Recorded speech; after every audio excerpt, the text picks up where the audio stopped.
Hi, welcome to WatcherDM. I'm Gabriel Hernandez, and today I'd like to introduce you to our newest module, Long Bear Valley, written by Austin Holm, illustrated by Paul Brown, and layout by me. This is a two-page dungeon, so it fits on a single printed sheet. When printed, you can fold it into a trifold design for easy reference. It starts with your beautiful cover art. Thank you, Paul. And then you've got your introduction to the adventure, your random encounter table and rules for random encounters, your adventure hooks, and then your hex keys with a nice color hex map in the top middle. This adventure is designed to be run quickly with very little prep. There is a digital version with links to the SRD references if that's something you need, or if you're using it on a computer. It's also in a nice layout, landscape-wise, for using more of the screen real estate than normal. First, just to kind of break you into some of the things about this adventure that are a little bit different, it is a hex crawl, which isn't very common in 5e. Part of that is because the rules for wilderness travel are broken up between the Player's Handbook and the Dungeon Master's Guide. So in the show notes, you'll find some references to different locations in those books where you can get the official rulings for wilderness travel and survival in general. A hex crawl is executed in this adventure using 1 day of travel. We'll travel 1 hex, and you get 1 hex of visibility. So all the way around you, you're going to see rainforest unless you're up against a cliff. If you're in a hex with a water feature, you know about the water feature, but otherwise you are hacking your way through dense rainforest during a perpetual downpour of very heavy rain. And so heavy precipitation is the rule set you'll want to use for that kind of visibility. But you'll just go ahead and otherwise ignore the visibility and travel rules for this adventure, just because they've been really simplified down with this weather. Every time they move into a new hex, you're going to have them roll a random encounter. The rules for that are described in the module. And the random encounters are written to be pretty flexible, and arguably the best part of a random encounter in a game like this is when it can kind of add to the story and reach into the world and kind of show the player characters that they have an impact on it. This is exemplified in the Judgmental Swarms of Ravens encounter, where 6 swarms of ravens will accuse the party in a great judgment circle of trespassing and sentence them to death. Obviously, if trespassing is the worst of their crimes, there's a reasonable argument that could be made for their innocence. But if they've done anything worse than that, like, say, kill the last plesiosaur, or, I don't know, maybe they take Vucci Glutton and like embrace his fashion crimes. Whatever the case may be, they will accuse the party of that instead, and that'd be a great way for you to kind of integrate the player's actions into the encounters. All of the encounters kind of have this characteristic, so feel free to really play with them. They're all pretty unique, and there's a lot of opportunities for some very fun role play in this adventure module.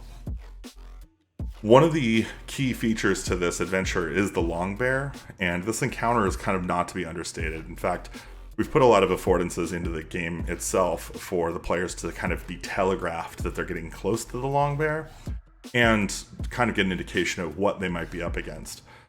This is defined in Hex 6 where the long bear is found, but effectively if they are in any adjacent hex for that, anybody running any tracking will run the risk of noting the bear tracks, and a high enough check will indicate that the bears are walking in single file, which is very strange for bears. This fight itself is pretty dangerous. It uses the Triceratops stat block, which is a CR5 creature. Its Stomp and Gore ability can do pretty easily 46 points of damage, which should be enough to take most PCs out on the first round of combat. If the Barbarian hasn't gotten their rage up yet, this can knock a level 3 Barbarian completely down to 0. That's by design. This has not a ton of action economy, and the player characters are very quickly going to spring up and be able to knock this thing down. But putting something on their heels right out of the gate is definitely a great way to kind of let the PCs know that they're in bear country. Also, when you're running the bear fight, it can be really fun to kind of play into the length of the bear. It's a millipede-like creature made of bear meat. So just describing it crashing through, fallen logs of cedar like a out-of-control train, or using a rope or an elongated or drawn line for the bear's token. So that you get that sense that it's 120 squares, or it's 12 squares long. Like, it's insane. It's a very fun visual. I mentioned earlier Vucci Glutton. Vucci Glutton is one of the adventure hooks. It's the crime adventure hook. This were-tiger has committed crimes that the fashion police demand justice for. This can be a great world-building exercise. Of course, you're welcome to replace Vucci Glutton with whoever you want. In fact, this adventure fits nicely into modules where you already have the PCs chasing a criminal. You can just put him in here instead. To place them, you will want to roll a d20, ignore 1, ignore a 20, and just place it on the number in between.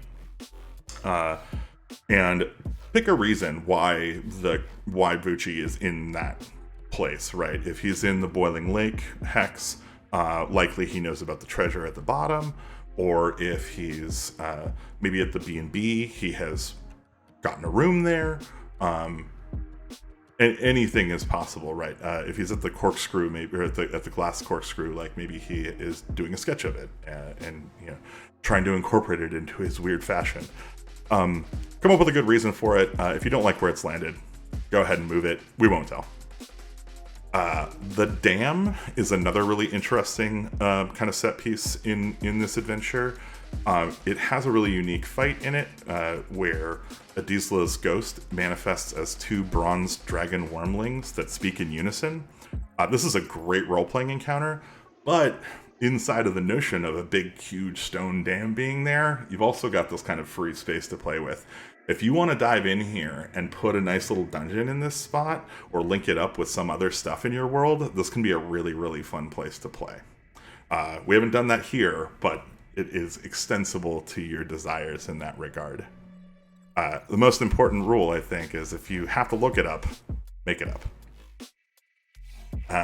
One of the last things I want to talk about is releasing the fire.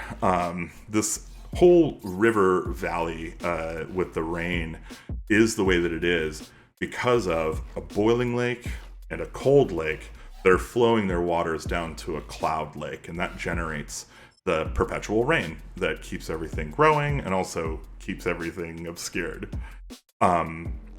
The boiling lake is powered by a captured fire elemental who is in a glass cage in Hex 15 the party can find. It's a secret door. He will try and negotiate his way out. He will promise anything, and he'll keep his promise to get out of that cage. So if the party lets him out and they don't secure a promise that he won't burn down the forest, expect him to move roughshod through the forest. This can be accomplished by just having a fire elemental token on whatever you're using to track this, and rolling a d6 and moving it in a random direction based on that d6 to whatever hex would be appropriate. Once he has been to a hex, we suggest turning it to ash. The party should recognize at some point that this was a terrible move they made and go to face the fire elemental and try and take him out, which is a tough fight. It's going to be a lot of fun. The last encounter I want to highlight is the Howling Poets. It's a social encounter, theoretically. It can be played as a combat encounter. But these guys are crazy. They are weirdos, and they are camped out in rough terrain. So we would consider maybe grabbing some beat poetry. Allen Ginsberg's Howl is a great choice. And just yelping lines at random times in this social encounter. So like anytime they would want, pick it apart, find the best parts, yelp out some craziness, or just have them do like a snap-along slam poetry of it. Light a stick of incense if you're playing at a table when these guys show up. Also, they're kind of wild, so you can make some, really absurd, obscure political statements and then refuse to be cross-examined by the agents of the status quo. Just really ham it up. These guys are a lot of fun. There are like 16 of them, I think. It's like 12 or 16 howling poets. They fight as nobles. So hopefully the party doesn't have to deal with 16 people killing them.